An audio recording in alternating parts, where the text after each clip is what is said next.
Sports Network. It's a trap!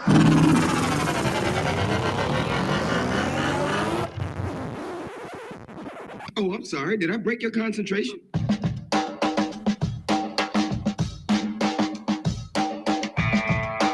This is the Team of Rivals podcast. Everything you want to hear from the big sports to the big screen. He's all by himself, fires into the end zone. Caught! Touchdown! No! On into the windup and his first offering. Just a bit outside. He tried the corner this. He doesn't like you. I don't like you either. Time winding down. Michael for three. Yes! She is gone! I don't believe what I just saw. Go crazy, folks! Go crazy! You believe in miracles? Yes!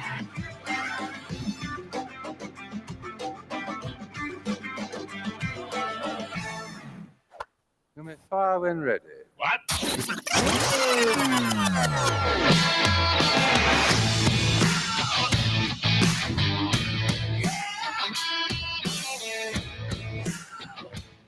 Good morning, Cubs and Cardinals fans, and welcome to the Team of Rivals podcast. It's Saturday, February 8th. This is already our 7th episode of the year, of the season. I can't believe it.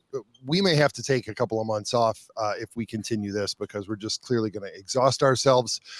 You can follow us on social media, Team of Rivals Pod, for those of you who prefer to watch the show. We also live stream on X, YouTube, Facebook, and Rumble, just like we're doing right now. So hit the like and subscribe buttons so that you know anytime we go live. And you can also find more great podcast and blog content on the Fuel Sports Network. Joining me for this week's show, co-founder of TOR, number 171 in the 2024 edition of C70's Top Cards on Twitter, Ron Nuttall. And in probably the proudest moment of the weekend already for me, told the boy Elliott's name, and he laughed hysterically when he heard that we call him the permanent occasional guest host, Elliott Dewey. I'm telling you, he was in paroxysms of laughter. And I would be remiss if I didn't explain why the screen looks so full this morning. It's because Ron pulled some strings and got us some special guests, and Elliott and I are feeling pressure to actually live up to this. We've got friends, St. Louis Cardinals sports fans, and pop culture mavens, Holy Elle and Dan Buffa on the show with us this week. What's going on? But Ron, I'm sure you have something that you would like to rant about because you brought them on. So Ron, the floor is yours, buddy. I don't want the floor. Why do you give me the floor? I've never asked for the floor. Oh man, the darkness. Yeah, well, the ambiance of the garage, I gotta put, whatever. I like the background. And the kids don't come out here very often. You're right. Nor does my wife. No, I wanted to get because they're not short on opinions on what's going on in St. Louis, but it is. It reminds me of 1990 to 1995. That period of time for baseball in St. Louis wasn't great unless you were a super fan of Greg Jeffries. And bonus points later if somebody can tell me who, not you guys looking at your computer, who did the Cardinals deal for Greg Jeffries? Quick, you guys remember? No. You could trace it back to Willie McGee. Felix Jose. Felix Jose. God. Remember that name, right? Good hitter. He was a good hitter. Was he a switch? I think he was. I mean, that's all St. Louis did at the time was switch hitters. But yeah, I think he was. I think he was. Milt Thompson. He was not a switch hitter. Gosh, bring them all back. Ray Langford, like 94, 95, Ray Langford. Mm-hmm. Geronimo Pena. Remember that prospect? Jose De Leon could eat innings like Lancelin could never. Come on. Bob Tewksbury. Where's Bob? Is he like fishing right now? Get him off the pier. I know, but he used to do those caricature sketches of baseball players. I think that's what Tewksbury was best at. But anyway, so the mood is similar, I think, to the mood then. And probably my interest is about as low as it was by the time we crept into 94, 95. So I got to get your opinions. You guys are right there in the middle of it. Dan, you've written about it.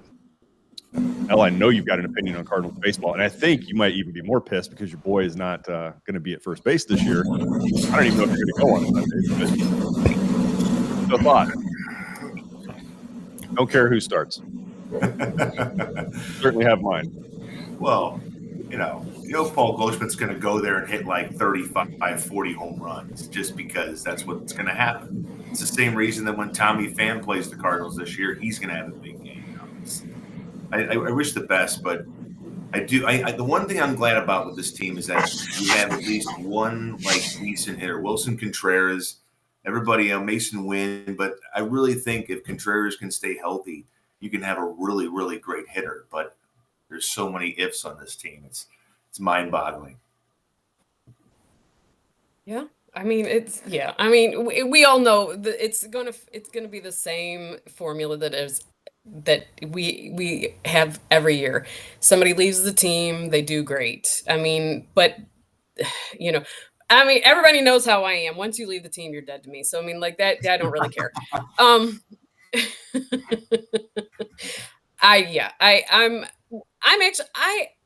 I love baseball, so like you're never not gonna have me excited for a new year. I think watching the new guys and giving them a chance to get out there. If we can get rid of Arenado, I mean, it's not Arenado's fault per se, but I mean, it's a traffic jam out there in the infield. If he is still there, you're going to decrease at bats for possibly bringing JJ Weatherholt up and you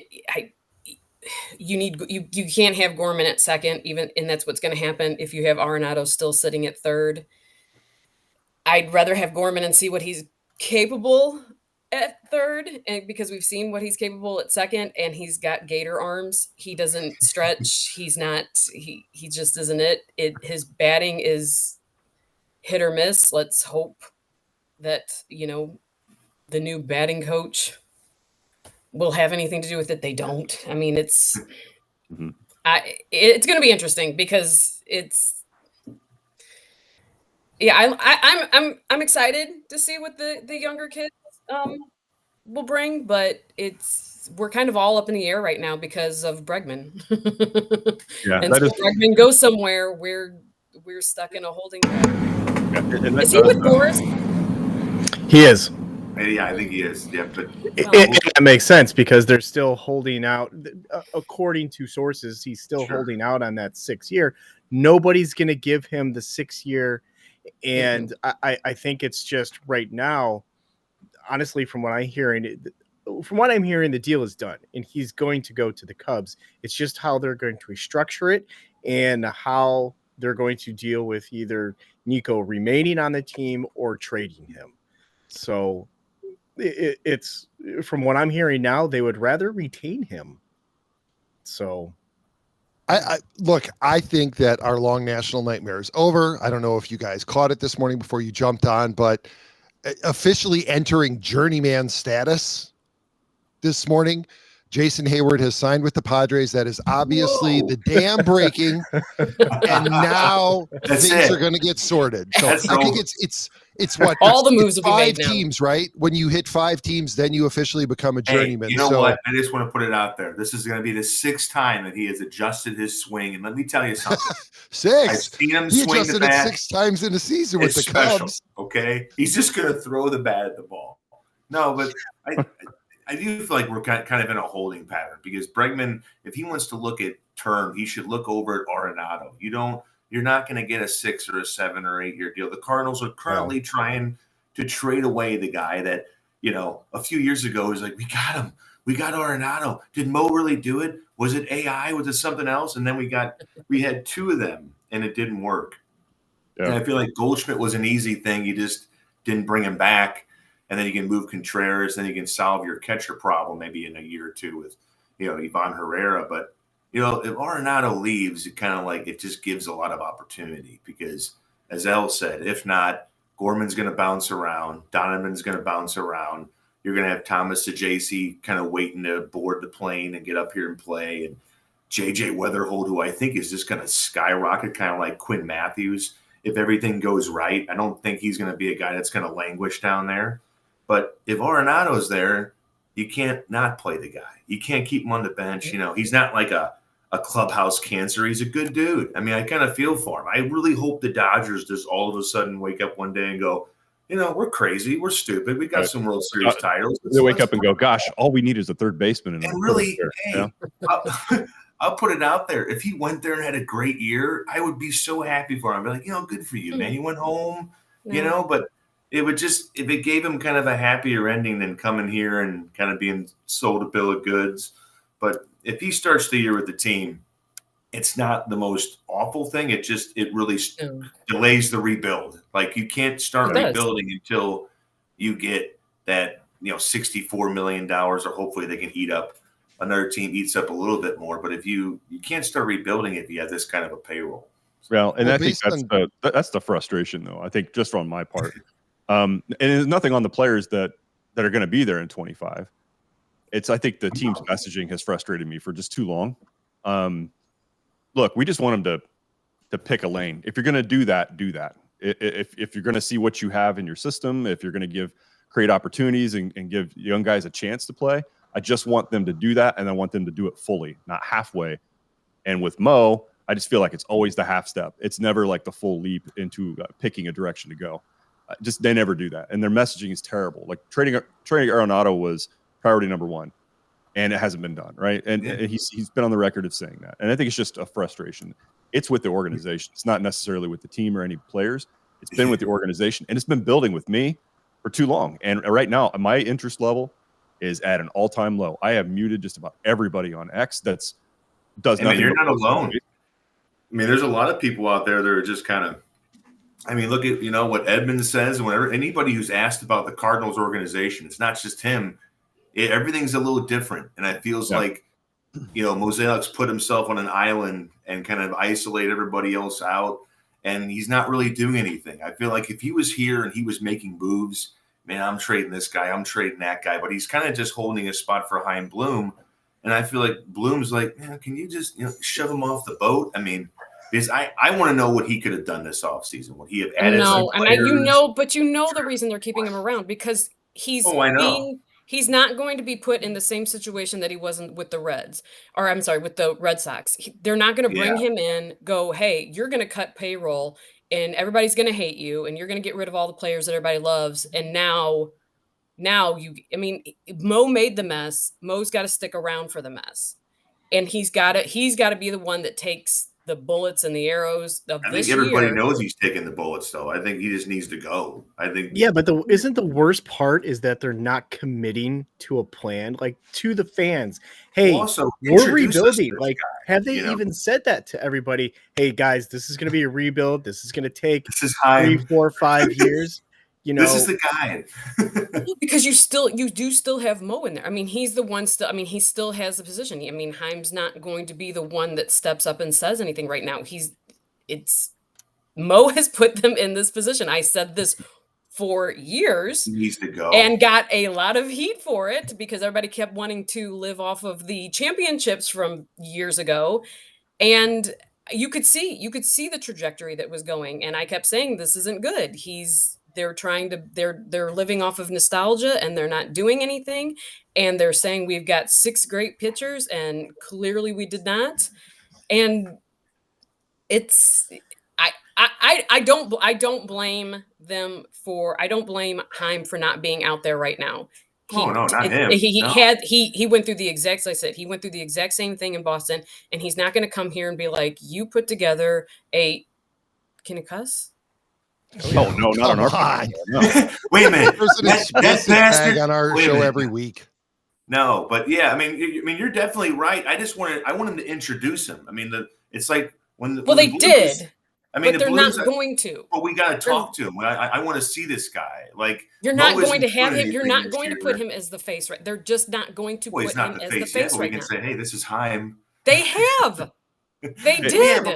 They've done that, and then they hit him. But you're wanting what they're not going to do. They're not. Because they don't know what they're doing. I don't want Chaim I don't want Chaim out there. I don't want his face out there right now. I don't want him catching the bullets that are deserved for Mo right now. That it's deserved. But I think Mo's caught them all. I mean, I think the fans want him. And he deserves more. You're going to ask the fans to come back to the stadium, and they obviously want this guy gone. Like, I just think he's kind of holding the spot. I understand why he's there. Yes, he is. Absolutely. It makes a lot Everybody of knows sense. he's holding the spot. But we already know that he's to blame. And so if Heim's like rebuilding, I'd rather see more of him. I know he's not going to be the guy right now, but don't hide him in the back like the guy with the stapler in Office Space. Bring him out. Well, this is pretty soon at some and point. not like this. Here comes Mo. I'm gonna. You stole my Mo invitation. Maybe. Hey, maybe after they can get rid of Arenado and things start clicking. But again, we are in a holding pattern because of him, and because we are stagnant and we are not moving because of the Arenado situation. Mo still needs to be out there because Mo has this all up. So until Arenado is gone and things start moving the way they need to move, I wouldn't put Heim out there. Yeah, I mean, I understand it. It's a holding pattern that's annoying. I mean, I think the Cardinals could be a little brash and go, look, you can still be here, but we're going to move you to the side and have this guy start making a little more moves. Because, I mean, the fans, moves? If you want them to show up, you need to get rid of the guy they hate. What moves could they make right now? Maybe adding some pieces of the bullpen. Maybe adding some pieces of the bench. They did, and they suck. I mean, like, you just saw who they picked up. Well, there's more guys there. They haven't made a single move this offseason except for that one Michael Hyman guy. Which he is in charge of. Mo is still in charge of that. He's doing a lot of greatness, man. I'm so proud of him. Well, he's doing what he's normally done. If you look at everybody they picked up, Mo 10 years ago would be great. This Mo sucks. Everybody they picked up. I'm glad he's taking all the bullets. He needs a new vest. You're never going to be able to talk over Dan. Dan will just keep going. Just go. Oh, you'll talk too. You and your little fancy talk. But hey, a year from now, guys, we won't have to hear the quotes. Well, we like the team we have. He said that so many times, and nobody saw it the same way. Nobody saw it the same way ever. Well, we like the team we have. Well, none of us do, and we haven't for a very long time. Just stop talking. I wish they would treat him like Milton on Office Space. Just put him down in the basement, give him a can of Raid, and let him do his job from down there. Just give him the stapler and just let him make some trades, and then you just kind of to Gersh? Deny those trades. What happened to Gersh? Mo's big mistake was that he didn't take a lesson from Theo Epstein and just peace out before the job had to be done. Really both of them recognized the job needed to be done, and Theo was like, "Hey, you know what? I'm out of here. You guys remember Jed, right? Jed's going to take over. Jed's going to you can take all your fire at Jed." But I can see Heim going sticking around for it. But I can see Heim coming in and going, you keep this guy right here. Let him be the face of the trash now. I've done it before, and make him stay here and be the face of the trash right now. I mean, if I was Heim, I'd be like, absolutely, I'm not doing this again. Cubs fans, what do you think of all this? I feel terrible. I mean, for those you do not, you love it. For those who are only listening to this, I've been chewing on my gourmet popcorn for the last 2 minutes. So hey, as bad as we are, we're not the Cubs. It's delicious. So I mean, yeah, you're gonna be worse than us this year. That's for certain. Hey, let's put it this way. We're gonna have to get another ship stranded out in the middle and hit by an iceberg and kill Leo again, and then 108 years later. Maybe they'll win another championship. Well, as long as we won more recently than you did, I'll take that. I told you, you have the recently. No, I almost think this is what happened a few years. What was the time where the Cardinals were starting to spiral, and they gave Mo like an extension, and it was almost like things were teeter-totter. The Cardinals had a chance, I think, to let Mo go, but they kept him around. Wasn't it 2020? It was 2020. Remember when it was like he's getting an extension? This is when you could fire him. And you still had everybody throwing themselves in front of him saying, but look at what good he's done when he was building off of previous. What? Yeah, he really was. And what he did was, the biggest mistake. And if DeWitt let this happen was putting Matheny in that manager job. That's the one move that I go back to and go, if we do that a little differently, maybe they don't win another World Series. Maybe they don't go back there. But you put a guy in the office in the role that had zero experience, and then everything went downhill. I know they went to the World Series with La Russa and Jacoby's team, but it's just everything kind of started spiraling and going downhill. The Cardinals had a chance to let him go, but now they can, and they let him finish his contract, and it's terrible. It's 2025, and Mozeliak's still here, and they haven't won an NLCS game since 2014. So the waiting And we period. feel terrible about that. We really do. It's just I personally, I enjoy a good rebuild. I enjoy, I mean, look at, I'm an Orioles fan, you know. I mean, I took a lot of heat for a lot of years, perpetual rebuild for a long podcast time for being an Orioles fan. And I mean, no, we haven't won a championship, and we can't get out of the playoffs. But I mean, they've been competitive. You get, hey, oh God. Well, when you draft, Elle, you will never catch. 12 years I will straight. say this on behalf of my co-host: you will never catch heat for being an Orioles fan on this podcast. You may get some shit for it, but we'll give shit for anybody being a fan of anything. But no heat. In fact, massive respect from the guys on this podcast for sticking with a team that was terrible for so long. And honestly, and Ron and Elliott and I have talked about this over the past year. We're happy for you that it's finally turned around for you and you get to root for a winner. Yeah. Yes, we understand, especially in that division. Especially after you go through 115, 108 lost seasons. It can be done, folks. It's a reason. Also, I'm not I know how Cardinal fans feel right now. Like, I get it, but I'm kind of like, I'm kind of in a I told you so kind of mood where I'm like, I knew this years ago and you guys all still defended him. So like part of me is like, I don't care anymore. I was bitching about this long before, and now you guys have finally caught up. Great. You finally caught the train. But on the other hand, it's like being an Orioles fan, it's like, it could be worse. I've seen worse. I've been through you could be worse. my friend Alex and be a White Sox fan. Right? Well, yeah, and he's even worse than that. Not only is he a White Sox fan, because he worked in LA for a number of years, he's also a Dodgers fan. So he's like the absolute worst baseball fan right now. Yeah. That's a little weird. Yeah, both ends of the spectrum there. That is strange.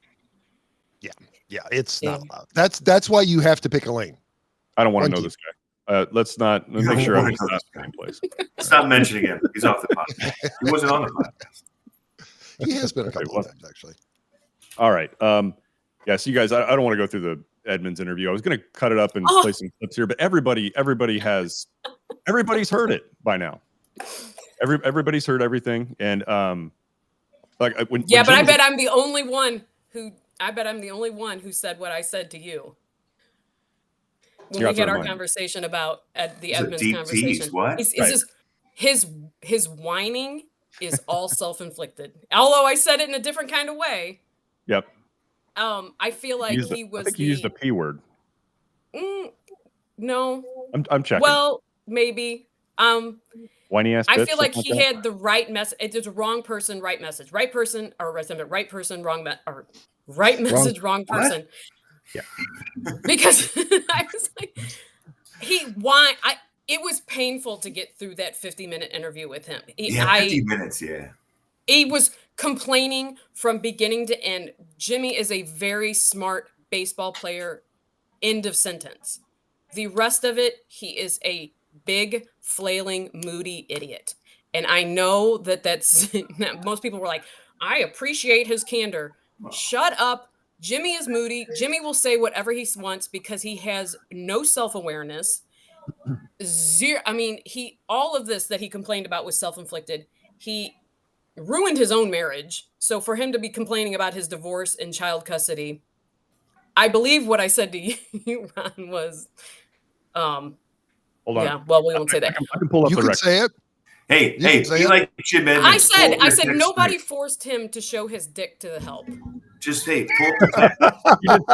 this is more of a tribute to Jim Edmonds than anything. Let's all pull up our text messages and just kind of go, and we should all read our text messages. It is true. He never looked like he was having fun on the baseball field because he would always scowl at whoever he was looking at. Yeah. Well, I mean, like also like when his big he called out the guy who flipped his bat. When he played for the Cubs, he did the exact same shit to the Cardinals. Like, he's the biggest man-child out there, and it's like everybody's praising him for his candor, where it's like, no, he's got the brain of a 4-year-old who doesn't know how to regulate his emotions. And yes, he did say some true things, and he said some things that none of us know about, the inner workings of the front office. But it all came from a place of such whining and such entitlement and such that it got that, to me, the true message was lost in it. Like, you suck at broadcasting. Like, you don't have any charisma. You bring, like, the chemistry that Brad and Chip have is vastly different when Jim is in the booth. There's no joking, there's no laughter. Jim is reading his texts on air. He doesn't know any kind of awareness of what's going on. He's like the Tom Brady of friggin' baseball announcing, except he has no charm. Tom Brady. And for the record, for the record, you said no one forced him to show his wiener. Okay. No one forced him to show his. Okay, I apologize. I mean, no the thing one about forced him Edmonds, to show his wiener to the help. It was very PC. All they have to do is just take him out of the booth and send him down to the dugout, where I think he can help hitters. But he was never a good color analyst. I mean, I think there's color analysts who add something to it. Like, I thought in their heyday, Tim McCarver and Joe Buck were so good, and especially when Tim McCarver was a little more honest that day, it was just fun. But Edmonds would he'd get into something really good about a hitter or playing the outfield, but then it would just spiral off into something about his personal life, and then he had that really weird laugh that it was just so bad. Awful. He was awful. And then he was like, he would in one breath say, I don't think there needs to be anybody else in the booth but Chip. I don't understand why there's even two people. And then he would say, but I just don't get it. I don't understand. It's like, just stop talking. Like, I get why they brought him on, because they knew with him recently being fired that he was just going to spout off, because again, no self-regulation with Jim Edmonds. So I get the whole purpose of it. It was painful to listen to, because he was such a complainer. It was like he was driving his wambulance all through that interview, and I just couldn't take it anymore. 50 minutes of him just whining. Yeah. I mean, I will say that go ahead, man. I was just going to say, not to give Edmonds too much credit, but I think he does have a point, and Ron and I have talked about this ad nauseum. There are some broadcasters who could absolutely handle a broadcast by themselves. Obviously, Vin Scully. Yeah. Chip could. He absolutely could take care of it on his own. Jack Buck was one. Pat Hughes for the Cubs, right? Pat plays off of Ron Coomer, and he played off Ron Santo. But if you put Pat in front of the mic and let him call 9 innings, you would never miss the color analyst. It kind of seems to me like the reason that you're bringing in a color analyst is because your play-by-play guy is a little bit short on his ability to keep the viewers entertained, especially when it's TV. I think Jim makes a great point there. When you've got a TV color or a TV play-by-play guy, they're trying to fill in because the guy doesn't know how to fill the spaces because everything is right in front of you.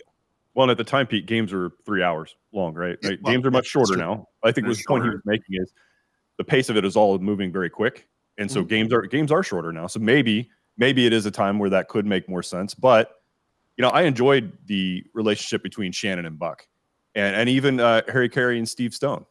You got to get the right two people in there, right? And I know that's easier said than done, but we've seen it. And I've enjoyed combinations like that, right? Like, yeah, believe it or not, I did like watching WGN almost just for Harry Carey. But those two played pretty well off each other. Pete, you had that clip of the library. That library clip, I don't know if you still have it, but well, that was because there was a third member of that, and that was Arnie Harris, providing them with plenty of fodder. But Ron, you fell short with mentioning Harry Carey's greatest partner, and that was his Budweiser. So let's not sell that partnership short. No, hey, the most dream combo would probably just be, if he could stop trying to be a country music star, it'd be Adam Wainwright and Chip Carey. They would just be hilarious and funny, and it'd be smooth. That would be listenable. But just they have to get somebody that's got some chemistry. But I think it's going to be Brad Thompson probably for the. How do you feel about that, Elle? Yeah, Elle clearly not a fan of Bueno.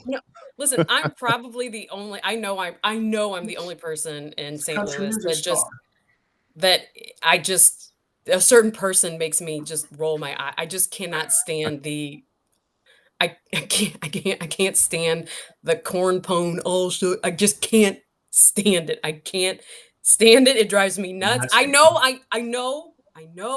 everybody loves him. I get it. I get that this is something inside of me that is a flaw, but I can't stand the good old country boy shtick. I cannot stand it. I just think he'd be a good on-air listen. When they mic him up in the dugout, I think it's fun.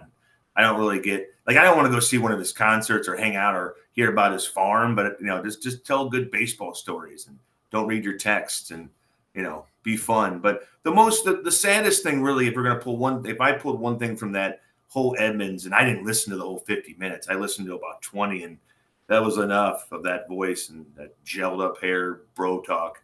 But I thought it was sad that people aren't being welcomed around because the trend kind of really holds. Like Molina may not be coming around because he's just wants his time off, but he's not coming around. Carpenter was furloughed and went off to the Angels. I just think they're shoving these alumni out. So that's the one thing I pulled out that I was like, man, you can't be shoving your alumni. I mean, I think every young pitcher would love to learn from Chris Carpenter right now. Just put him in his ear. That could be your special instructor. So if there was one thing he put out there, Elle was right. There's a lot of, oh, well, they didn't like me anymore or whatever. But he did say that when he was a player, Gibson and Brock, they were just probably all over the clubhouse. And it feels like that's not just from Edmonds. That's kind of a developing thing. Maybe it's a Mozeliak thing. Maybe we'll see next year in 26. If they all, let's just wait. I'm gonna do a prediction. And if I'm wrong, I'm making a big ass donation to Stray Rescue. But I think let me ask you guys, when he leaves, Cardinals fans, the alumni starts coming back. Is it coming from Mo or is it coming from DeWitt? DeWitt's always liked. I mean, everything about DeWitt, he's always liked those all-star veteran, very favorite players on his roster. So I don't think he'd be shoving them out because he didn't do it when La Russa was in charge. He always had. But is it around. him or is it his son? Who's making more of the calls right now? Is it him or is it his son? I don't know. I mean, this is the thing. Bill DeWitt the third used to just be like a merchandise guy, and he slowly went up. And then he was the president of the Cardinals, which means you do a lot of non-baseball stuff. But now he's he's basically the spokesperson. So it is a very murky thing. I used to know Bill the third when he was just a merchandise guy, but now he's speaking. He's on TMA. Because whenever there's a big news story in town with 590 The Fan gone, it's going to be McKernan. They're going to get it, and they get him now. And it's not Bill Jr., it's Bill the third. And I'll tell Bill he needs to fix his candor with speaking about fans. But as far as who's in charge, I have no idea. I mean, really, I think it's more of – it could be a combination of Bill the third. But I do think it's a Mozeliak thing too because him and La Russa, they butted heads. They worked together. But I don't think they really liked the different philosophies. So Mo likes to be the smartest guy in the room. And he's not. Yes. Hey, I know everything. My favorite movie of all time is probably Casablanca. Yeah, I mean, he's just a know-it-all. When he gets out of there next year, I want to see what happens. I mean, Bloom's going to take over. That's going to be a slow thing. But I want to see, do alumni start coming back around? Is the atmosphere around the clubhouse get better? Or if it's not, then Elle could definitely be right. If it's not different, then it's definitely a DeWitt, a DeWitt boy thing. I just don't see Mo making a lot of just singular unilateral decisions by himself without somebody at the top. He's I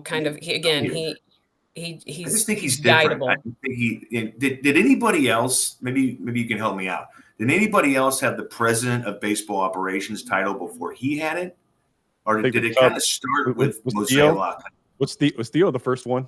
I think Theo was Bobo when he was in Boston, wasn't he? Because it kind of gives him like this big reign. I think he would have that power if you're not just a GM. If you're like a president of baseball operations, that means who comes in, who comes out. Edmonds did say that when he was working with Mo, he talked about kind of cutting the fat, and I can see that you cut everything else around you, put yourself on an island. So if that doesn't change next year, then it's something else. But if it does change, it's one of two things: either DeWitt the second is getting older, and as he's gotten older, the team has gotten worse because he's stepped away from it, and he's given Mo more of the reins, and he just doesn't know what to do. He doesn't know exactly, I mean, maybe he's just so analytical and such a stats guy that he just doesn't get the rest of what's going on. Or maybe maybe it's a combination of junior getting older and the third not really knowing. Elliot, He's more Elliot, business, I'm less curious of what you're watching in the background. You have X Me? videos up or something? I've got nothing. Okay. All right. Maybe you hear my kid upstairs playing Xbox and being loud because he's 10. I definitely heard something, and kids are loud, and I have the 13-year-old who basically I feel like he's in a combat zone up in his bedroom. Sometimes I have to go knock on the walls and go, "It's not real." It is unbelievable, and this for me it started during COVID because the kids couldn't play with their friends much anymore, and that's when the whole Fortnite thing started. I've never heard a kid when they don't know you're outside of the door. It's some of the funniest and most horrifying shit you've ever heard. I just didn't know. I don't remember talking that level of shit to other people when I was 11 years old. It is.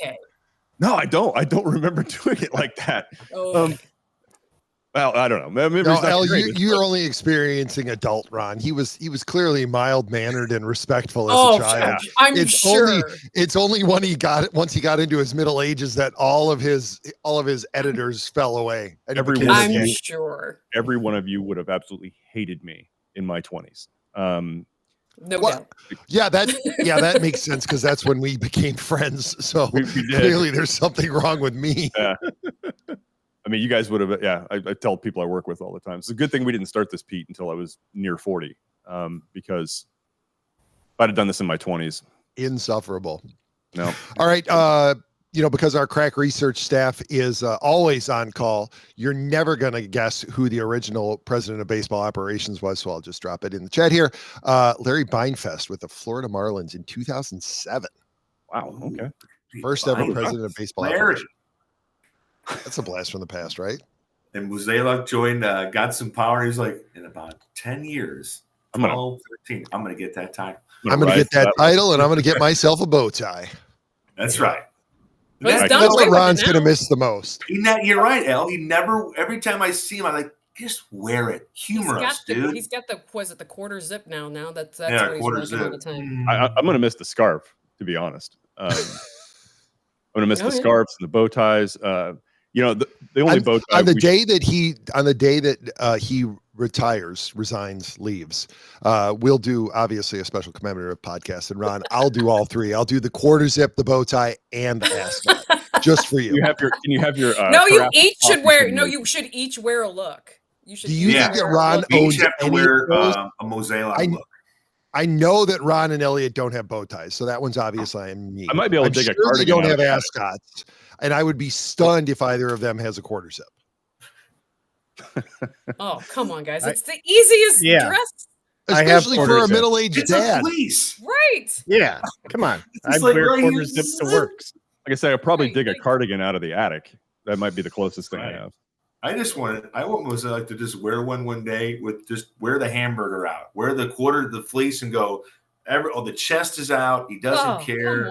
Just go crazy this year. If you're going to be around, be like anime. I don't need to see his taco meat. He comes in like thank you very much. Here one day. I'm just no, thank you. To the office. Come on, man. It'd be hilarious. Be funny. Don't just be like really tight. Be funny. Really super tight white pants. Come in like a super tight thing and go, I don't know if you guys are counting, but I just did 1,000 reps before I did this. Come on, man. Just be funny. I don't know. Instead of just I know. Oh, we're gonna try to trade. I'm gonna fail. I don't know. One more year. And he's gonna resurface somewhere else. I don't know if he will or not. No, he's been doing this for a long time. He probably he's aged, man. You can see if you ever look at like Mo, like right after they lost Pools, he had all this dark hair, and now he just looks like he's just older man Mo.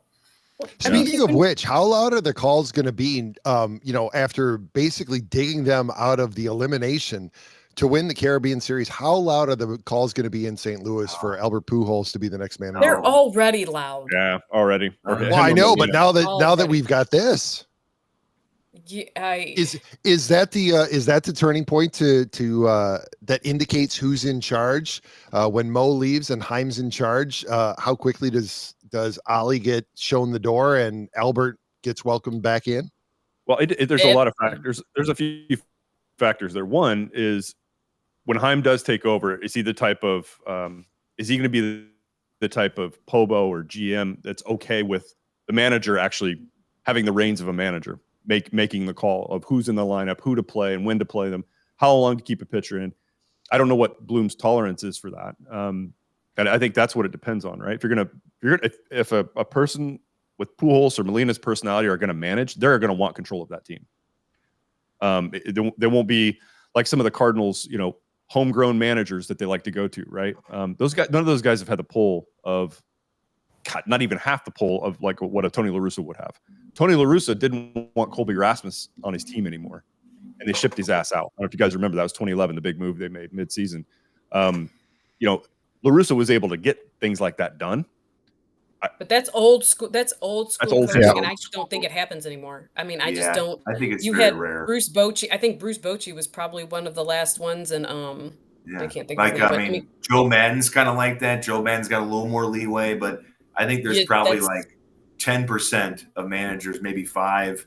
It's just, I think Marmol stays there because I think, like you said, Ron, I think Heim's going to want to see how that relationship is, like how much control. I wish they just let a manager manage. Like, here's your roster. Yep. You let me know if you need anything. I know it's not. I know Elle. I know she's shaking. I want to see a Jim Leland ripping a heater in the dugout again. That's what I just want to see. Yes. I don't want to see. I mean, I want to see a manager have control. Like, hey, this is going to do this. But I think Bloom's going to have to kind of experiment that. And you have a perfect opportunity with Marmol. I mean, he's got a contract. The team is waiting to rebuild. So. But isn't that relationship already there? I mean, he's there. He's around the club. He knows what Marmol's going to do. Give him some credit. I'll give him some Marmol credit. probably knows was what hard he on him can last do year. and can't do.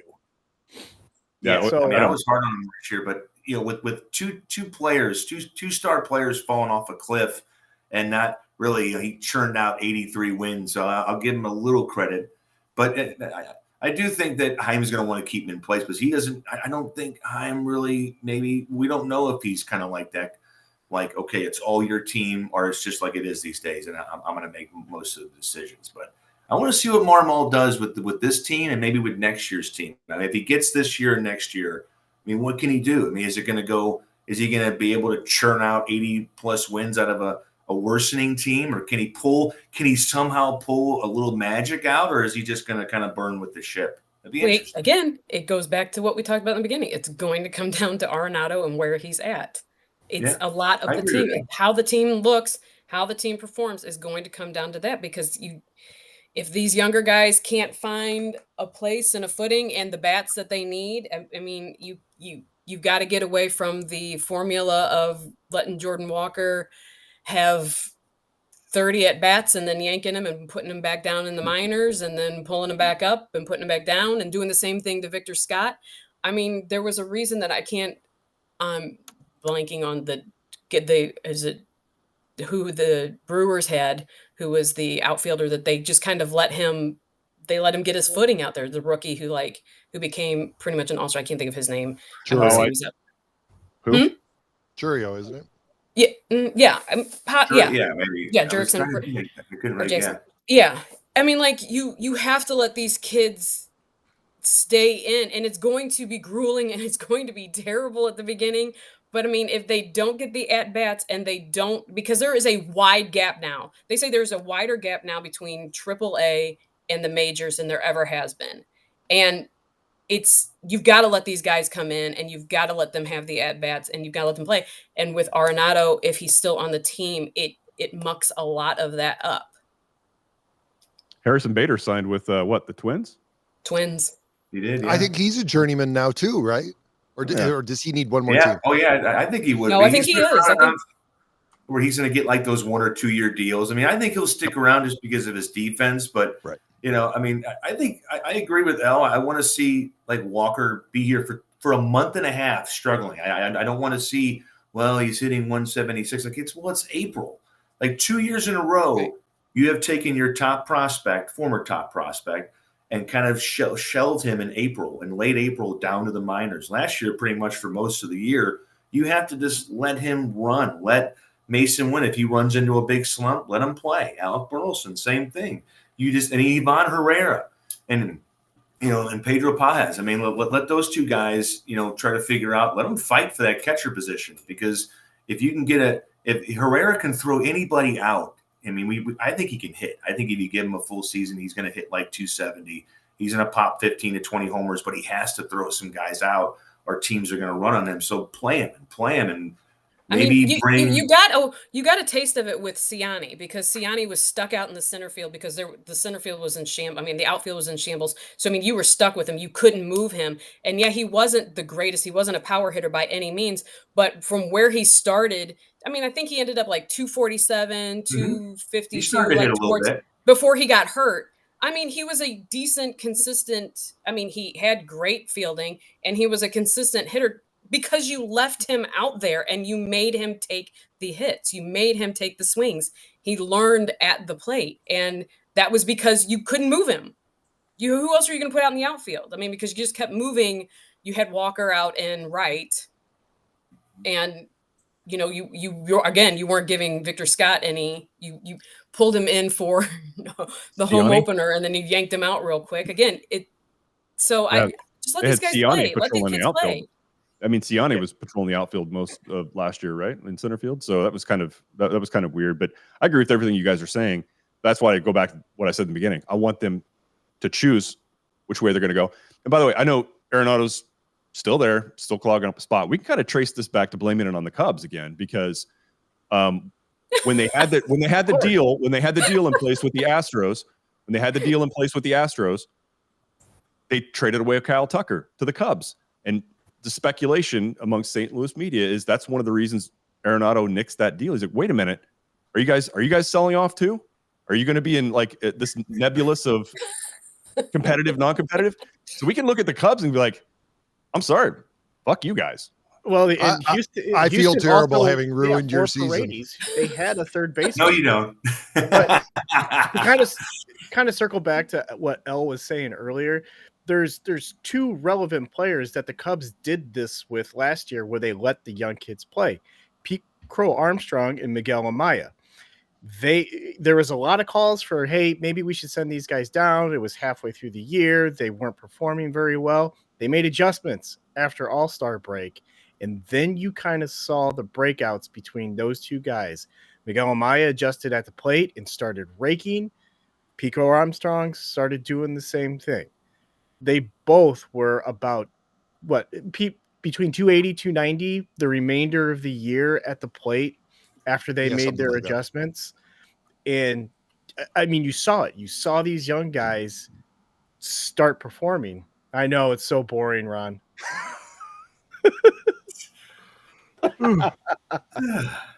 All this Cubs talk. Hey, Elliott, since you pulled Pacoda up, where do they have the Cardinals? Where do they have the Cubs?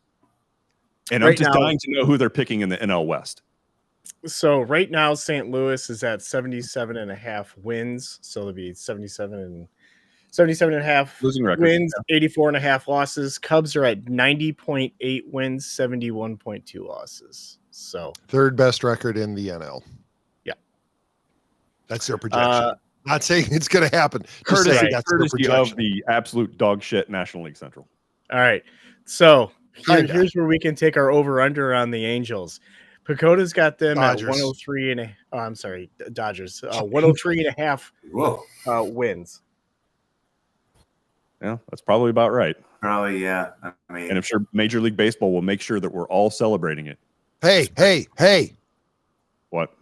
You get that hate out of your mouth. The commissioner said that everything that the Dodgers are doing is above board and in keeping with the rules. Just like Roger Goodell said that the Chiefs aren't doing anything wrong and that there's no conspiracy. It's good to see these commissioners getting on board with each other and making sure that their dominant teams remain dominant. That's what's good for your sport. Yeah. And then there's nothing to see with the Chiefs. However, we're going to start implementing new ways to look at add calls and plays and flags next year. But Next there's nothing year. to see this year. We're just changing it all next year to, look over how people are taking slides and, going out of bounds. Yeah. But nothing to see this year. No. I love when the wind blows and Patrick Mahomes falls over. There's a flag thrown, but you get someone like Caleb Williams who gets his shit knocked off, and they're like, "That was a legal hit." Hey, Elliott, since you took us there, legal. breaking news. I mean, it's not really breaking. Well, it's breaking for us. Dick Sharon, former coach of the Chicago Bears, dead at the age of 74. Oh no! Shit. Yeah, I don't like to hear that. No, don't. He didn't seem 74. No, I didn't think he was that old. Nope. But anyway, yeah, that's just coming across the Twitters. So there We'll have you to go. post a little thing to him, our own dick pic. Dick Duran. Next to Dick Somewhere Vermeil. Edmonds is Next to Edmonds is Wiener. I'll say it. Wiener. I said Wiener. I was trying to be kind. You were. It was a soft way of putting it. No one forced him to show his wiener. I won't do a soccer minute. That's why I wore my soccer jersey. Why? We're only 2 weeks. We're 2 weeks Ron, away from. It's let me ask, Ron. We brought it back. You have to keep it going now. Ron, Fine. soccer minute. All right, soccer minute. Why do you do this? I don't want to be. Okay, fine. 2 weeks away from the home opener against the Colorado Rapids. I just had from Flyover Footy, which is probably the best known MLS podcast for St. Louis that follows City. But I had Matt Baker on, and Jesus, like he's like talking to AI. I mean, not in a bad way. I'm just saying, like he knows all of it, and he can explain a lot of things in details if anybody's new to the sport. So if you want to check that one out, it's at the Park STL. I talked to him earlier this week. Guy knows his stuff, and if you haven't listened to Flyover Footy, it's pretty awesome. So 2 weeks, and gosh, I feel like I wait on everything for soccer. It's just a wait. It's a slog getting through the winter without it. But let me ask Elle and Dan, have you guys been to Energizer Park? It's now been renamed. Have you guys been to a match yet? I have not. I have been invited, but I have not been. I'm gonna hopefully make that happen this year. I took my wife last year in May for her birthday because it's like the one thing we watch together is that we don't watch anything else together, right? I don't like beach makeovers and I'm talking about all the home improvement shows that I've seen enough of it, right? Like, but that's the one thing we watch together. But I took her there, and I tell you, like, just the atmosphere down there before a match is pretty awesome over there at Schlafly's, where they've got all the supporters and food trucks and everything. It's great. It reminds me of, I don't know, find myself jumping up out of my seat watching games again. And I never thought 10 years ago I would be doing that for soccer at all because I grew up without it. But once St. Louis got a team, I did jump in. I took interest because St. Louis got a team. After the Rams had left, they got a new professional sports team, and all the critics are saying St. Louis can't support more than 2 professional teams, like whatever. So I've really enjoyed it. So if you guys haven't been there, it's a great deal. It's a great deal of fun. Does everybody stand during the game? On the lower field sections, yes, but my wife is vertically challenged, and so I didn't want to get one close to the field and have somebody standing in front of her. So I got front row, second deck. But it's a good view. It's kind of like the view you get on TV. Because I look at a lot of people's backs in every situation. Yeah. So the upper very short. The upper levels people do sit. Okay, because that's I would be annoyed by that too. Yeah. I have to move at the movie theater if somebody tall sits in front of me. Like it's I'm offended. You should be. Look, it's not my fault that I'm 6'5", okay? No, it isn't. However, all I ask is that people, because it even happens to me at the baseball game, just turn around and say, will I block your view? I don't want to look at the back of your head. I don't want your head blocking a third, 2/3 of the field. Like, hey, let's watch your view. Yes! Yeah. Or say, hey, would you prefer this seat and I'll sit behind you? See that there? No, second deck people sit. So that's where you got to go if you go. Just get a booster. I encourage you to go. They are replacing there's a new home kit. I don't know what this is, the one they wore 2 years. I guess they cycle them every 2 years. So the new home kit revealed, but they're not revealing it till like 6 days before the opener. So I won't have a chance to get one. The rumor is they have a collar. I don't know how I feel about that. We'll wait and see. Soccer minute's over, Pete. Is he frozen? Is he frozen, or is he just like? I think No. he's frozen. I'm having issues with my USB connection. You were frozen. There you are. There you are. Shit! I didn't get a screenshot of that. I have to go back to the video. All right, Pete. I'm out. Yeah, I don't know You're that out. anything's going to pick this up, but I guess that's it. Or what? Yeah. Waiting on Bregman. Get us out of here. All right. If you enjoyed this episode, don't forget to leave a comment and subscribe. And if you want to help spread the word, please give us a 5-star review and tell your friends to do the same. We're available on Apple Podcasts, Spotify, and wherever else you listen to podcasts. We also regularly live stream on X, Rumble, Facebook, and YouTube. Wanted to make sure that you check out the other Fuel Sports Network podcasts. Don't ask us what they are. Still no list. Nope, no list. At the You can podcast. find our guests, Elle and Dan, online. Guys, where can people find you? What's the best place to hook up with you? You first. holyl.com. You can find all my socials there. Perfect. Buffa's Buffet on Substack and on Facebook and on Blue Sky. Buffa's Buffet is where it's at.